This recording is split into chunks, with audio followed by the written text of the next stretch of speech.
벨트가 달랑달랑 하는 게 보이실 겁니다. 달랑달랑. 마음 같아서는 지금 이 타이밍 벨트를 싹둑. 안녕하십니까 얼씨 여러분, 이승엽입니다. 자, 오늘은 뭘 해볼 거냐면요, 여러분 타이밍 벨트 아시죠? 타이밍 벨트는 엔진 커버에 감싸여 있어서 우리가 내부에서 작동하는 모습을 볼 수가 없습니다. 그런데 이 실제로 엔진이 회전하고 있는 상태에서 타이밍 벨트가 회전하는 게 궁금하지 않으신가요? 저는 뭐 많이 봤지만 궁금해 하시는 분들이 계실 것 같아서 제가 오늘 영상을 한번 준비를 해봤습니다. 이 녹티즈를 하나씩 해부하면서 제가 그 영상들을 보여드릴 거예요. 아, 그리고 이 녹티즈를 해부하고 막 다 부셔본다고 해서 마음 아파하시는 분들이 좀 계시는 것 같은데요, 그러지 않으셨으면 좋겠습니다.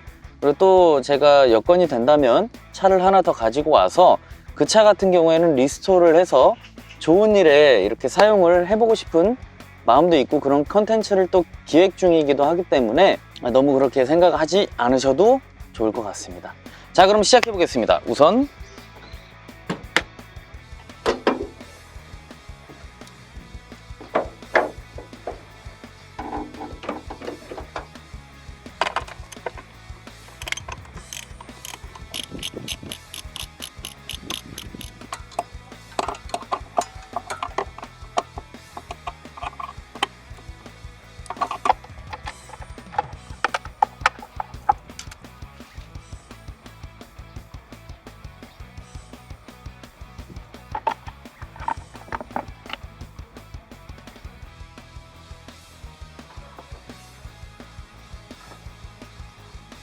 자, 이렇게 하면은 타이밍 벨트가 지금 모습을 드러냈죠. 볼트 몇 개만 풀면 간단하게 타이밍 벨트가 보입니다. 지금 이 차량 같은 경우에는 SOHC 차량이라서 캠축이 지금 싱글 타입이죠. 타이밍 벨트가 나오게 되었고, 타이밍 벨트가 실질적으로 회전할 때 어떤 모습인지 한번 눈으로 좀 지켜봅시다. 영상 속에서 타이밍 벨트가 잘 보일 수 있게끔 헤드램프도 좀 탈거를 해줄게요.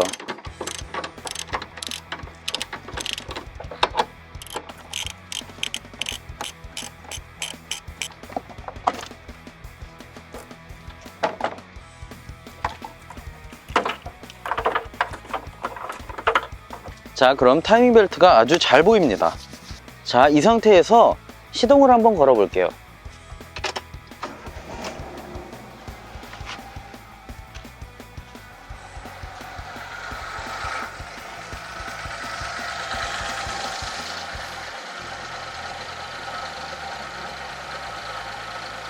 타이밍 벨트가 회전하는 게 보입니다.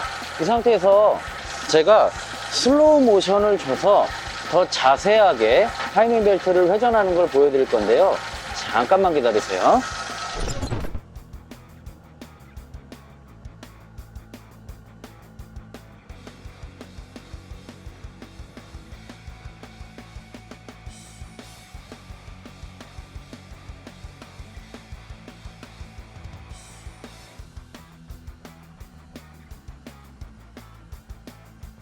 타이밍 벨트라는 건 연소 과정에서 생기는 힘으로 피스톤이 왔다 갔다 하게 되겠죠. 그리고 흡입 공기도 들어왔다가 배기가스도 나갔다가 이 밸브들이 왔다 갔다 해야 될 겁니다. 그런데 이 피스톤이 왔다 갔다 하고 있는 이 시간에 아무 때나 열렸다 닫혔다 하면 안 되잖아요.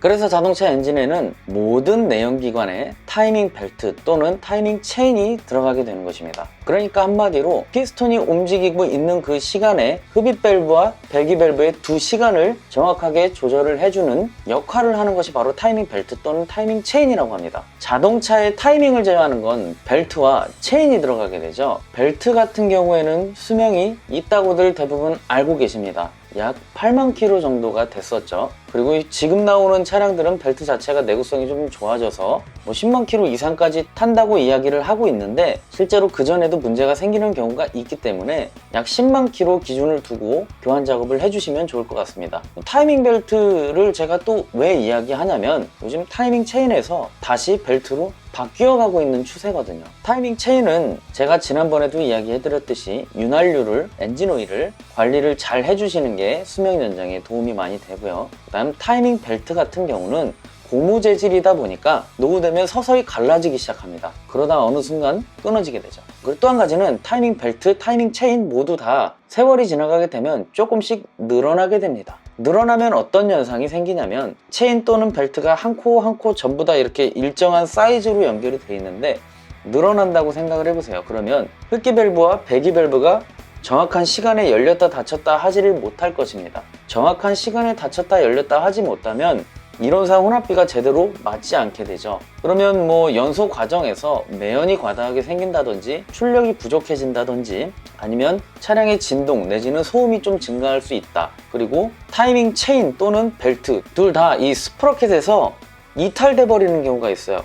그러니까 타이밍 벨트가 정확하게 한 코라고 얘기를 하거든요. 그 한 블럭을 코라고 얘기를 합니다. 저희들은 한 코가 넘어가게 되는 경우가 종종 발생합니다. 체인도 그렇고 벨트도 그래요. 한 코가 넘어가게 되면은 어떤 현상이 발생하냐, 이 틀어진 각도만큼 흡기 밸브 또는 배기 밸브가 늦게 열리거나 혹은 빨리 열려버리게 되는 현상이 생기는 거죠. 그러면은 타이밍 벨트 또는 체인이 늘어난 것보다 훨씬 더 많이 오차 범위가 생기게 되고 차량은 미세 찐빠, 미세 부조, 출력 부족 등 굉장히 운행이 불편할 정도의 호소를 하게 됩니다. 뭐 오늘 제가 이야기하려고 하는 거는 너무 깊게 보면은 또 재미없고 루즈하고 또 그렇기 때문에 타이밍 벨트가 어떻게 돌아가는지 그걸 좀 그냥 보여드리고 싶었고, 아래측에 보면은 벨트가 달랑달랑 하는 게 보이실 겁니다.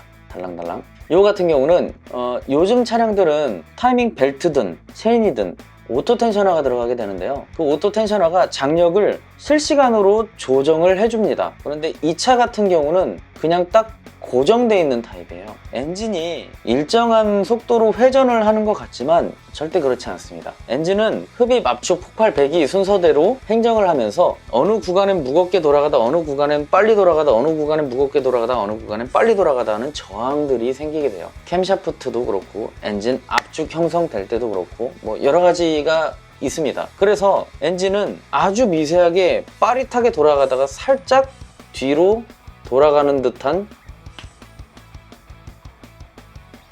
이런 제스처를 취하게 되는 거죠. 그래서 이것 때문에 제네레다, 알터네이터, 발전기 풀리에 보면은 클러치가 들어가게 됩니다. 한쪽 방향은 그대로 붙어서 돌게 되고요. 반대 방향으로 돌아가면 슬립이 일어나게 됩니다. 이런 원리 때문에 발전기에 클러치를 만들어 두는 것이죠. 자, 오늘은 그렇게 해서 이렇게 타이밍 벨트, 타이밍 체인보다는 타이밍 벨트에 관련돼서 한번 알아봤는데요. 마음 같아서는 지금 이 타이밍 벨트를 싹둑 운행 중에 그냥 잘라보고 싶습니다. 그래서 운이 진짜로 안 좋은 경우에는 피스톤과 밸브가 맞닿아서 파손되는 경우가 생겨요. 제 입장에서는 그런 장면이 나와주는 게 여러분들한테 눈으로 보여주기 좀 더 좋겠지만 피스톤이 내려가고 있는 사이에 끊어졌다면은 또 그런 현상은 발생하지 않을 수도 있습니다. 이건 사실 타이밍 벨트가 끊어지는 순간에 복불복이에요. 지금 한번 잘라보고 싶지만 아직 2차로 해봐야 될 것들이 너무너무 많기 때문에 마지막에 언젠가는 제가 한번 잘라보지 않겠습니까? 아, 그리고 저희 와이프가 유튜브를 시작했어요. 요즘 제 영상에 딱 2편인가 3편만 핫도 저희 집 진돗개 강아지 영상이 올라오고 안 올라오는 이유, 와이프 때문입니다. 와이프가 본인이 강아지 유튜브를 한번 해보고 싶다고, 일상에서 그냥 강아지랑 같이 재밌게 노는 모습 같은 거를 좀 찍어보고 싶다고, 해보고 싶다고 그러더라고요. 그래서 해보라고 그렇게 이야기를 했습니다. 그래서 유튜브에 안녕 핫뚜 라고 검색을 하시면 아마 제 와이프 그리고 제가 막 널브러져 있는 일상적인 모습들까지도 보실 수 있지 않을까 생각합니다. 이왕이면 저를 찍지 말라고 하는데 일상생활에서 찍는 거기 때문에 제가 널브러져 있는 모습이 안 담길 수는 없는 것 같더라고요. 하여튼 그러니까 또 강아지 좋아하시는 분들 한번 들어가서 응원 한 번씩만 부탁드리겠습니다. 감사합니다.